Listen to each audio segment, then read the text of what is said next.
if you are to invite a lawyer, let me tell you something. They are not allowed to give answer on your behalf. So if I was to be with you on your home office compliance basis, I will not be allowed to speak. But what I can do is I can assist you.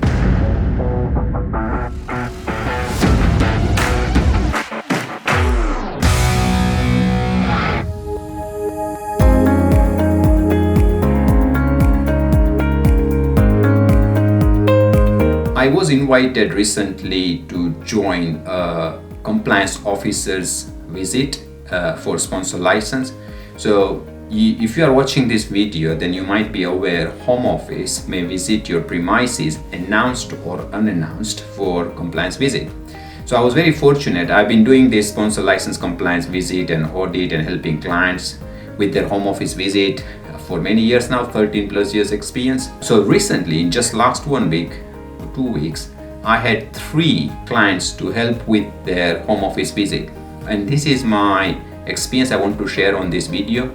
Will give you a bit of understanding how it works and a little bit of knowledge how you can work with the home office visit. So my first tip is, this is my advice and a tip of having a successful home office visit at your premises for your sponsor license compliance.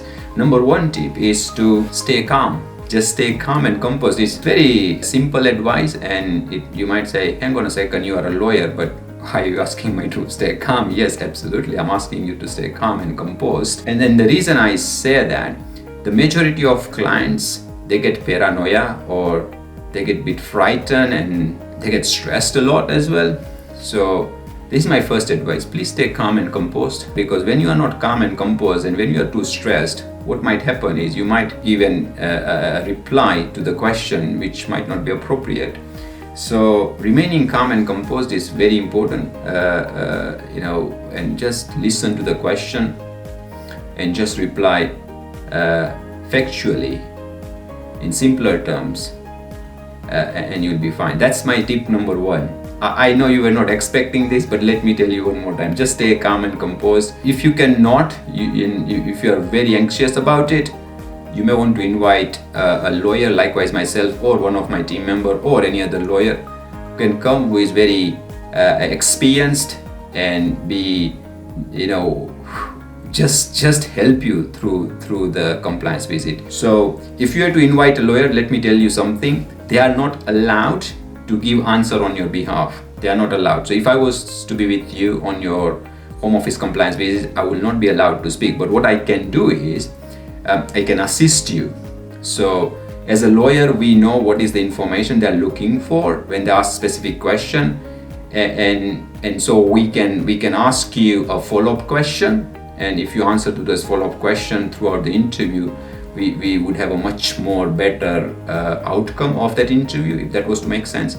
So this is what I do when I go and accompany my client during the home office visit. Of course, I'm not allowed to speak or give answers on my client's behalf, but I can always ask my client a follow-up question to clarify some of the information which is not clearer, to make that specific area of compliance complete. This is how I have helped 3 of my clients.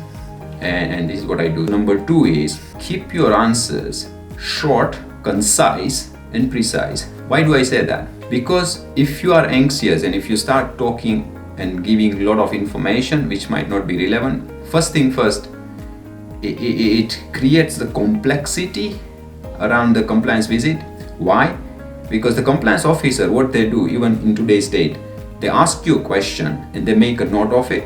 So they have to make note of everything you say. Literally, they just write note, and pages and pages. So the more irrelevant information you provide, it dilutes the answer, the precise answer for the specific question. So it happens quite often whenever I go and visit my clients, because they don't have experience, of course, doing it. I don't blame them. So I'm educating you through this video how to deal with this compliance visit. Provide your answer short, concise, and precise. Very important. So if they say, how do you run your right to work checks? All you have to say is, we take passport copy or BRP front and back of any employee if they were to join our business as an employee. Now from April 2022, you can do all these checks online. So if you were to do online, you can say, okay, before they join us, before is a keyword. So before they join us, we run these right to work checks through the Home Office online portal, or by doing the, if it's applicable, then take their original passport and visa copy and BRP copy, take and check, obtain check and copy. So the answer can be just 30 seconds or maybe 10 seconds, and that's it. You just stop there. You don't need to provide any additional information if they don't ask. Number 3 tip is, I always invite my clients to read through the interview notes at the end of it. Please read your interview notes very, very, very carefully. And if you believe the information they have noted within the interview notes not correct, I invite you to ask the compliance officer to add additional information. They will do that, or take away the information you did not mean to say. So sometimes they might make a note which you might not mean to say it. So it's very important what is the context of that note. So read the interview notes very carefully and request the compliance officer to update the interview note as and how you fit it's appropriate for the area of compliance. Number 4, I invite you provide corroborating evidence which they have requested during the compliance visit within the specified time. So at the end of interview, Home Office of compliance officer, they might request some of the documents to be emailed over. So please do make a precise note as to what documents they need, and then supply them those documents within the specified timeline, whatever they were to agree with you.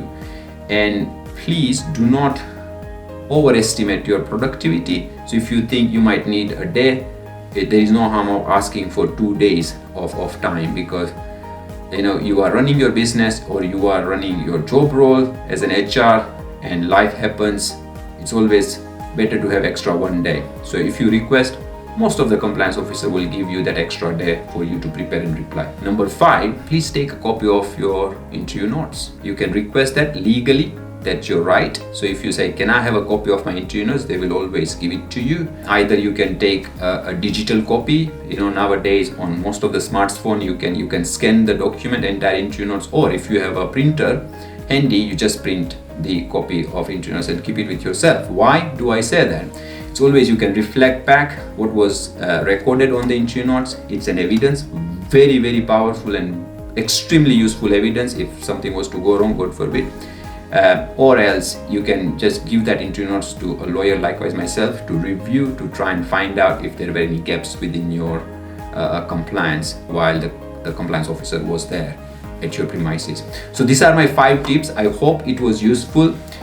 Please do check my videos on sponsor license compliance. I created a very detailed 2 parts, so part 1 and part 2. I have 2 videos on sponsor license compliance. If you need more information, please go and watch that video.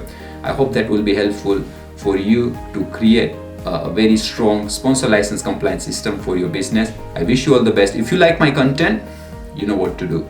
Please do like the button right now, subscribe to my channel, and you might have some follow-up question.